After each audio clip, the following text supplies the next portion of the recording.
Now, your latest headlines and 7 First Alert forecast from 7 Action News. A recently retired Macomb County judge has been found dead inside her home. Police say that they found Catherine Steenland's body Thursday night at her home on Rockport Street in Roseville. She retired from the bench in July. In November of 2018, Steenland was sentenced to 1-year probation in connection with the 2017 hit-and-run crash.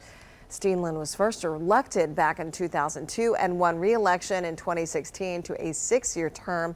Her cause of death is under investigation. Well, a man charged in the death of a woman whose body was discovered in a park in Metro Detroit is due in court today. A judge will determine if there's enough evidence to send Anthony Castellucci to trial. Now, he's accused of killing Olivia Rossi last month in Westland and dumping her body in Hines Park.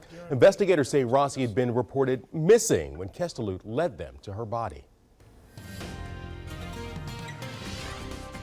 All right, if you look up in the sky tonight, you may be able to see the harvest moon. It's the closest full moon to the autumn equinox. You know what?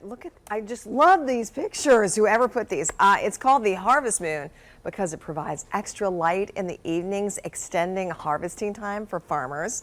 This year's harvest moon falls on Friday the 13th, today, and the last time that happened was back in October of 2000. We had to wait 19 years. By the way, fear of Friday the 13th, I always have to look this up because it's this long word, paraskevidekatriophobia. Right.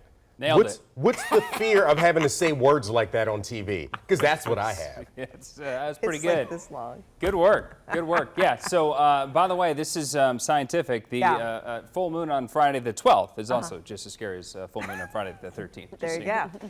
Today, guys, we really got to pay attention to the weather. This afternoon, we have a chance of strong thunderstorms, and some of these could be severe, and the biggest impact would be some damaging wind gusts. So really pay attention to radar. If you have our WXYZ app, that's a great tool to have to check the radar. Our chance of thunderstorms that could be severe today from 2 p.m. until 8 p.m.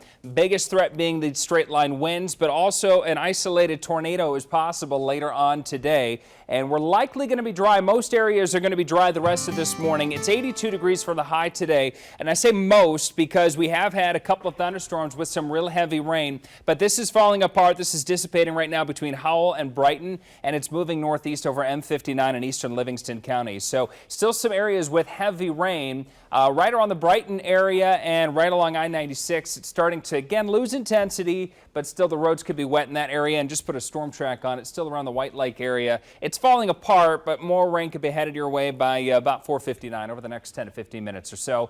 And as that one falls apart, it's likely that we're going to be dry the rest of this morning, and we're really going to pay attention to what's happening out to the west. We'll see this heavy rain move across northern lower Michigan today. I think another line of storms will develop farther out to the west, and that one is the one we'll watch later this afternoon. So this is 2 p.m., and in this forecast model, you don't see much around southeast Michigan at 2 o'clock in the afternoon. As you roll forward, you get a better picture here of a line of storms developing ahead of a cold front that moves through late today. So this may arrive a little earlier and move a little bit farther east at this point by 4 p.m. That's why I mentioned any point after 2 o'clock. Pay attention to the weather. So thunderstorms possible moving in west to east from about 2 to 8 p.m. After 8 p.m. it moves out, and then we dry out for the rest of tonight and the rest of the weekend. In fact, looks fantastic. 77 and mostly sunny tomorrow.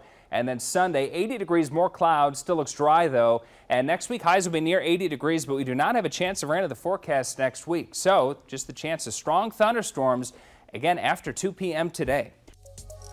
These have been your latest headlines and 7 First Alert forecast from 7 Action News.